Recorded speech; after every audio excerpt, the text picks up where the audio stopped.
La suma de los cuadrados de los dos lados de un triángulo es igual al cuadrado del tercero, entonces es de 90 grados.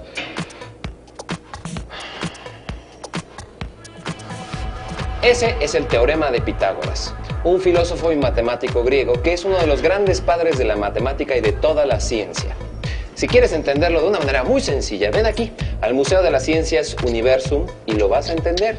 Bienvenidos a Cómo ves Ciencia en Televisión. Quédense a ver lo que el día de hoy hemos preparado para ustedes.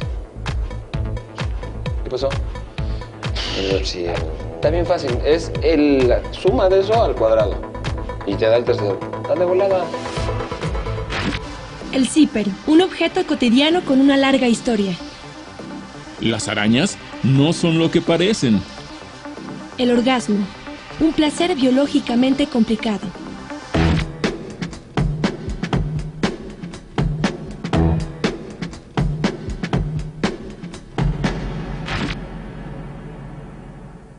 Pero antes de comenzar, quiero proponerles a ustedes un reto.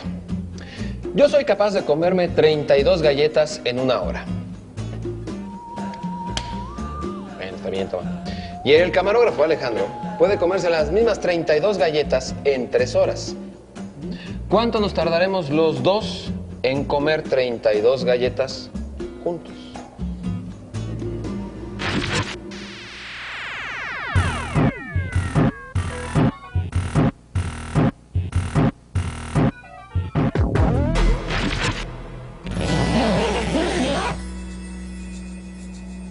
Sencillo.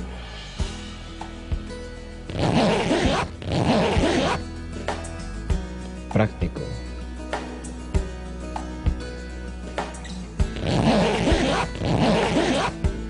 Ingenioso y divertido.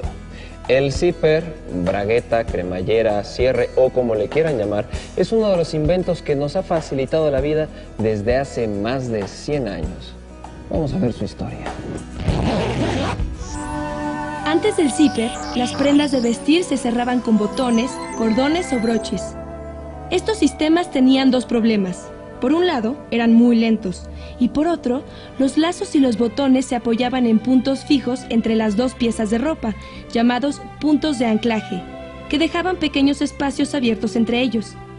Desde luego se podían disminuir estos espacios si se ponían más botones o de amarres, pero nunca lograban cerrar completamente, y además se aumentaba aún más el tiempo necesario para abrir o cerrar la ropa.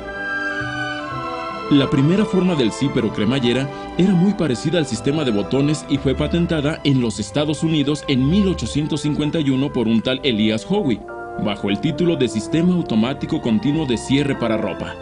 Sin embargo, el invento no llegó al mercado, tal vez porque en ese momento Howe estaba concentrado en la máquina de coser que había inventado 6 años antes. Judson inventó un mecanismo deslizante que se podía abrir y cerrar con una sola mano. El diseño que se usa actualmente basado en dientes entrelazados fue invento de Gideon Sombach, un empleado de Judson, nacido en Suecia, quien lo patentó en 1913 como el broche sin ganchos. El sistema debe su solidez a la idea absolutamente genial de unir los broches entre sí, no con el de enfrente, sino con el de arriba y el de abajo en posición alternada de uno y otro lado, hasta llegar al tope del cierre. Además, la forma de cuña en la pieza que desliza implica un menor esfuerzo.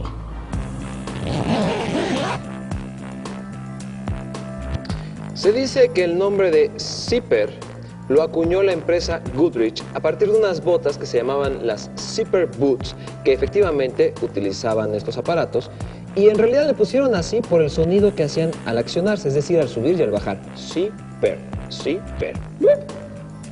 Eso dicen. El insecto terrestre más veloz del mundo es el escarabajo tigre. Recorre 2.5 metros por segundo.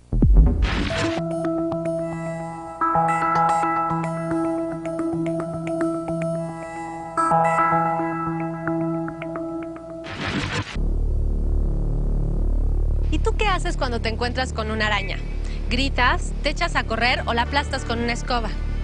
Aquí, en el Instituto de Biotecnología de la UNAM, en la calurosa Cuernavaca, existe un grupo de personas que no hace nada de eso, sino al contrario, las cría, las cuida y las estudia. Y son los investigadores que trabajan en el aracnario, el cual los invito a conocer.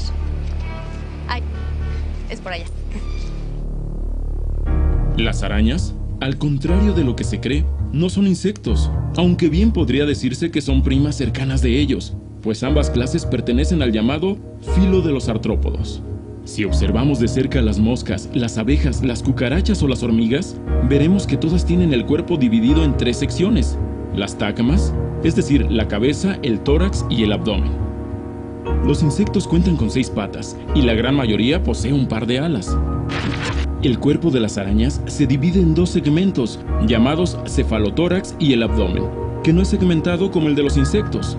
Lo más notable es que las arañas tienen 8 patas, más otros 2 pares de apéndices frontales llamados pedipalpos y quelíceros, que sirven para manejar el alimento y para inyectar el veneno respectivamente. Son muy pocas las arañas que son venenosas para el ser humano, pues de las casi 40.000 especies de arañas que habitan en todo el mundo, solamente una docena es realmente peligrosa, y solo 2 o 3 géneros podrían resultar mortales para el hombre. El estudio de las arañas y otros animales ponzoñosos ha sido la pasión del doctor Alejandro Alagón desde hace mucho tiempo. Y qué bueno, porque por la pasión de estos venenos han surgido grandes beneficios. Y en nuestro país, pues hay del orden de 2.000 especies. Porque realmente de todas estas especies de arañas que hay en el mundo, solo muy pocas especies son verdaderamente peligrosas. En México solo contamos con 2 tipos de arañas que son peligrosas, que son la viuda negra o capulina y la araña violinista o araña reclusa. También tenemos tarántulas, pero las tarántulas, el veneno de las tarántulas realmente no produce daños mayores al humano, ¿no? En Sudamérica tenemos también la araña platanera, que también puede ser muy peligrosa, y en Australia también existe otra araña muy neurotóxica llamada Atrax, que también puede ser peligrosa. Pero entonces, en resumen, solo estamos hablando de 4 o 5 tipos de arañas en todo el mundo que son verdaderamente peligrosas para el humano, cuya mordedura puede llegar a causar la muerte o a producir daños muy severos que, aunque no lleguen a morir, las personas sufren mucho, ¿no?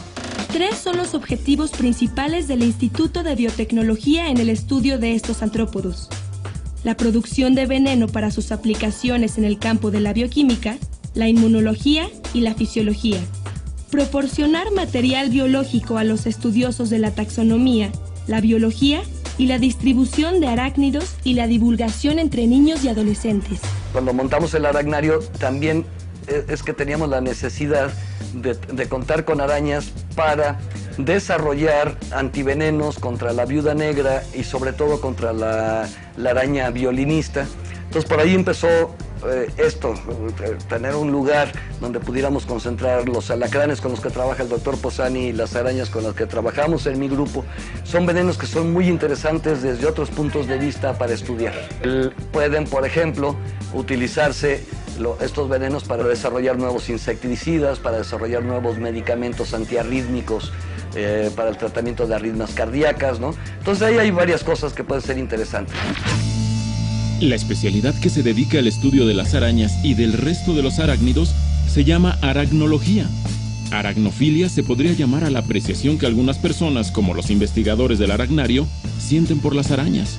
Y aracnofobia, como el título de la película, el temor que la mayoría de los mortales sentimos hacia estos bichos. Diariamente, el aracnario es visitado por diferentes tipos de personas, desde los estudiosos del tema hasta los aficionados y los simples curiosos que vienen a ver qué se siente traer una tarántula caminándoles por el cuello. La caracterización básica de venenos, que es purificar sus componentes, saber qué es lo que hacen, ¿no? Estudiarlos en ensayos biológicos, estudiarlos en pruebas de toxicidad sobre animales. O sea, es la caracterización de venenos, la caracterización básica de venenos. El segundo punto tiene que ver con el mejoramiento de antivenenos. Entonces tenemos una colaboración muy estrecha con la empresa más grande productora de antivenenos en el mundo, que está aquí en México, ¿no? Entonces colaboramos con ellos para estar continuamente, para continuamente estar mejorando los antivenenos que ya existen. Y el tercer objetivo es el desarrollo de nuevos antivenenos que no existen o que no existían. Entonces, por ejemplo, parte de esta vinculación que hemos tenido con la empresa, pues ha servido para generar un antiveneno contra la viuda negra, ¿sí? Contra las serpientes de coral y muy recientemente contra las arañas violinistas. Y fuera de México, bueno, para especies que no son mexicanas, también hemos participado en el desarrollo del antiveneno contra las víboras africanas. ¿Okay? Esto en colaboración con mi colega que está aquí al lado, el doctor Roberto Stock, ¿sí? Y actualmente estamos, porque nos lo pidieron, desarrollando el antiveneno para las víboras europeas de la Europa ampliada. En México la necesidad fundamental por antivenenos es por el caso de picaduras de alacrán. En nuestro país tenemos más de 250,000 de picados por alacrán por año, por alacranes peligrosos, ¿sí? ¿Dónde se reparten? Bueno, se reparten esencialmente en toda la vertiente del Pacífico, ¿sí?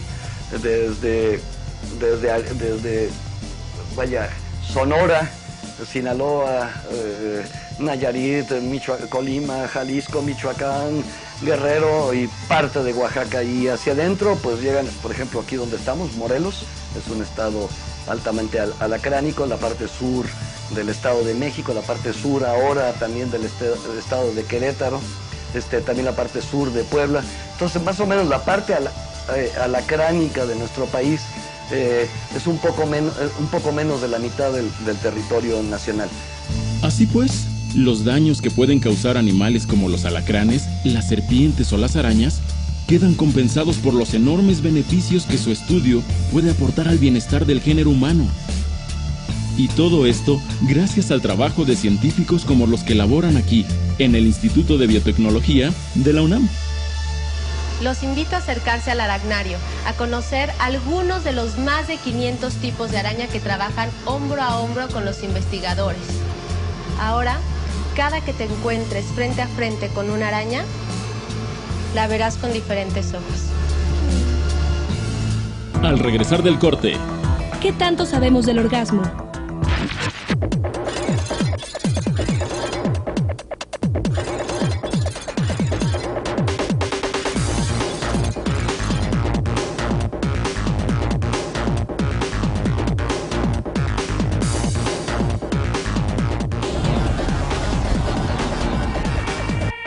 Ven, asómate a la ciencia. Revista Cómo Ves, una ventana al conocimiento. Cómprala en puestos de periódico y locales cerrados.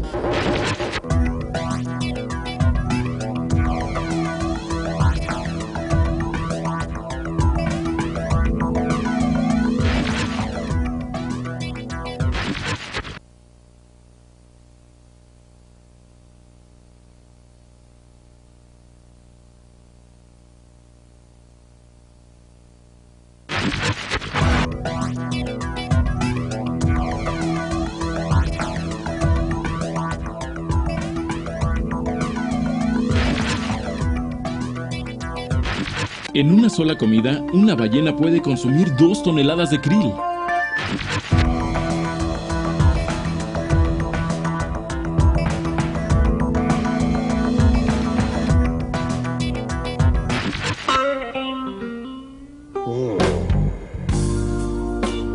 La petite mort.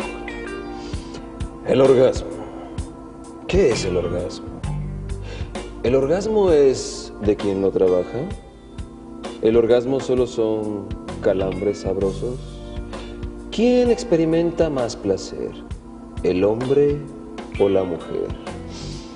No lo sabemos. Lo que sí sabemos es que el orgasmo es, entre otras muchas cosas, una contracción de los músculos perineales, una hiperventilación, una elevación al doble de la presión arterial y del ritmo cardíaco y una secreción de hormonas.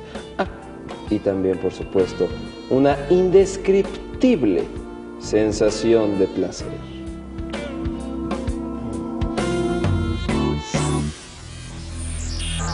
Durante un orgasmo se presentan procesos como la contracción de músculos de la región perineal y de otras partes del cuerpo, la elevación al doble de la presión arterial y la frecuencia cardíaca, la contracción secuencial de los órganos del aparato genital, la secreción de hormonas como la prolactina y la oxitocina, constricción de la aorta, hiperventilación y una sensación de placer intenso difícil de describir.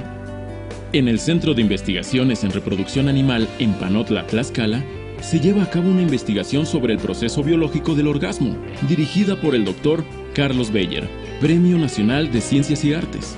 La gente cuando habla de orgasmo se está refiriendo a una situación mental, a un evento mental que es muy breve, que es muy gratificante en la mayor parte de los casos y que también involucra la activación de diversas estructuras cerebrales.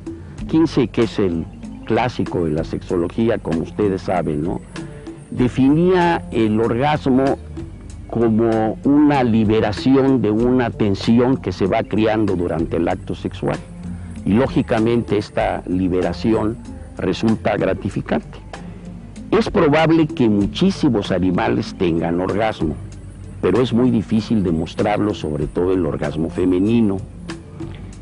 En los machos, sobre todo en monos, se han descrito por lo menos 9 o 10 especies que presentan cambios somáticos que sugieren la ocurrencia del orgasmo durante la eyaculación. Por ejemplo, en la rata o en un borrego, la eyaculación, que normalmente está acompañando al orgasmo y a veces según algunos produciéndolo, es un evento que dura alrededor de un segundo, un poco más de un segundo. Y en cambio en el cerdo dura 5 minutos. Y en la llama hay estudios recientes que probablemente pueda durar 20 minutos. ¿Qué sucede en nuestro cuerpo cuando tenemos un orgasmo? ¿Cómo llega la información a nuestro cerebro para iniciarlo? Pero sobre todo, para mantenerlo.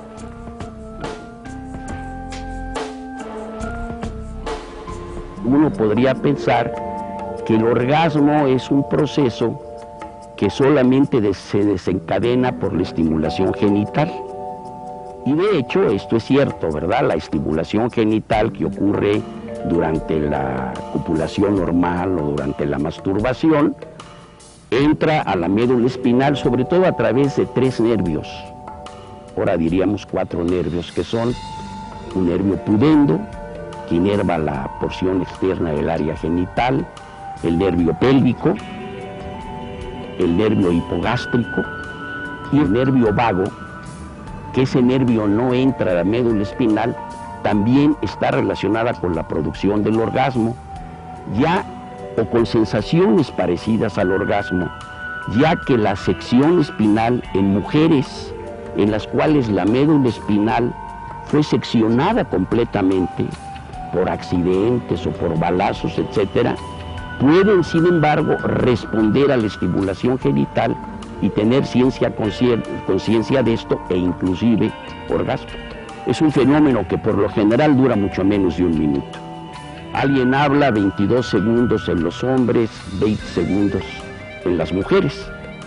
Pero en la mujer hay el caso muy interesante de que si se mantiene la estimulación después de haber obtenido un orgasmo, se puede repetir el orgasmo.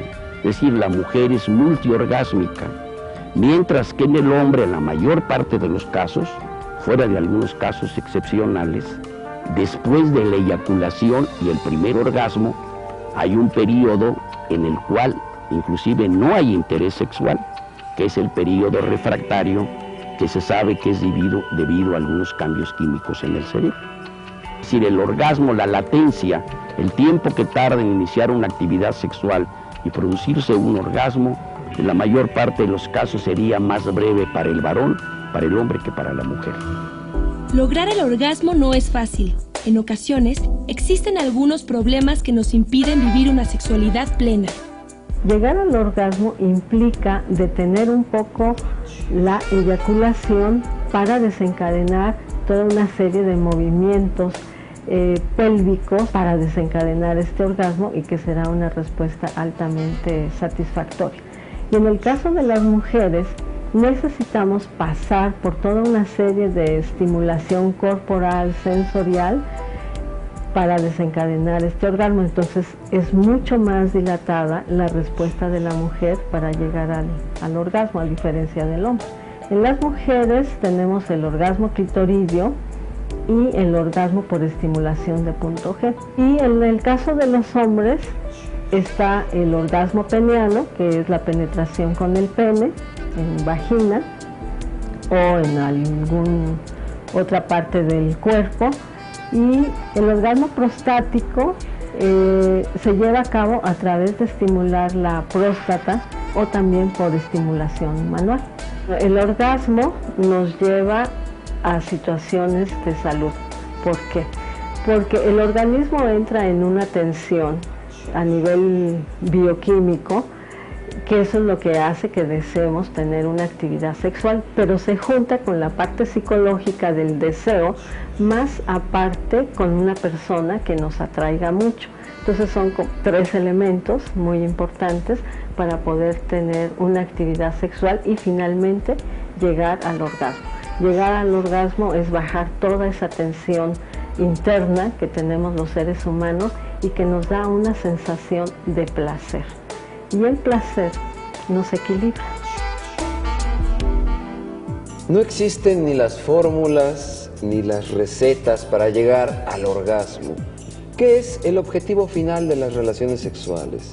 Sin embargo, las caricias, la comunicación, la seducción, el coqueteo, todo eso nos puede llevar a experimentar la dulce muerte o la muerte chiquita.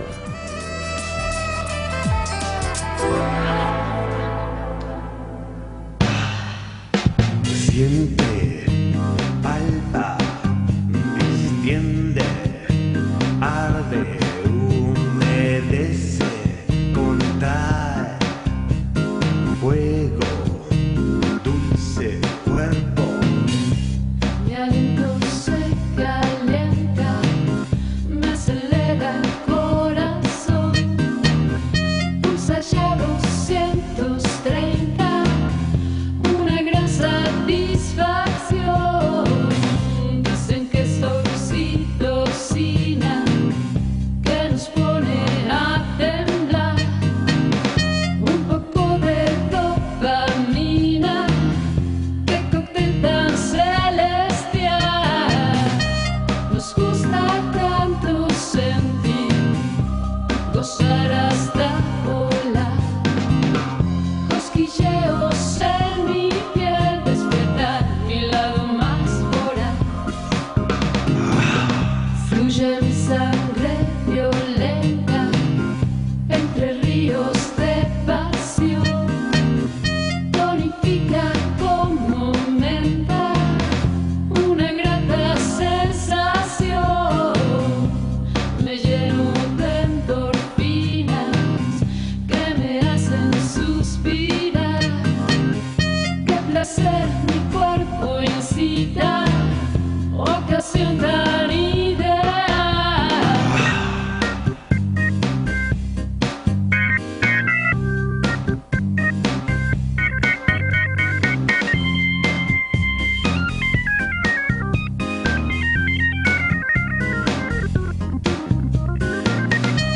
Nos gusta tanto sentir, gozar hasta volar, cosquilleos en mi piel, despertar mi lado más voraz. Cuerpo, Seduce palpar, cuerpo, dispuesto a volar, cuerpo, desnuda sentidos, cuerpo. confunde la razón.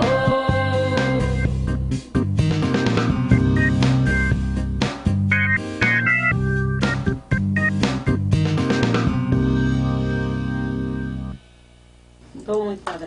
Muy muy padre, ¿verdad?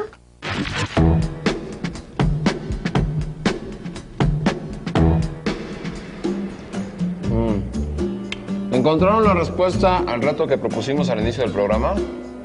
¿Sí recuerdan? Si yo puedo comer 32 galletas en una hora y Alejandro puede comer las mismas 32 en 3 horas, ¿cuánto nos tardaremos los dos en comerlas? La respuesta es 45 minutos.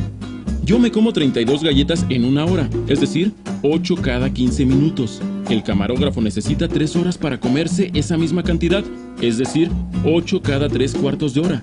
Así, a los 45 minutos de comenzar, yo me he comido 24 galletas y el camarógrafo 8. O sea, entre los dos, 32 galletas en 45 minutos. Este reto fue proporcionado por Lucina López, estudiante de preparatoria. Si a ti se te ocurre cualquier otro reto y quieres verlo en nuestro programa, por favor envíanoslo a retos@universum.unam.mx. También puedes enviar tus comentarios sobre este programa y proponer nuevos temas. A las 5 primeras personas que nos envíen retos o comentarios, les regalaremos un paquete con algunos números de la revista ¿Cómo ves? No olvides que puedes encontrar los contenidos de esta serie en la revista ¿Cómo ves? 3 al cuadrado más 4 al cuadrado. Pues estaba facilísimo el teorema de Pitágoras, como no lo había entendido, caray. Bueno, esto ha sido todo por nuestra parte. Nos vemos en la próxima emisión de ¿Cómo ves? Ciencia en Televisión.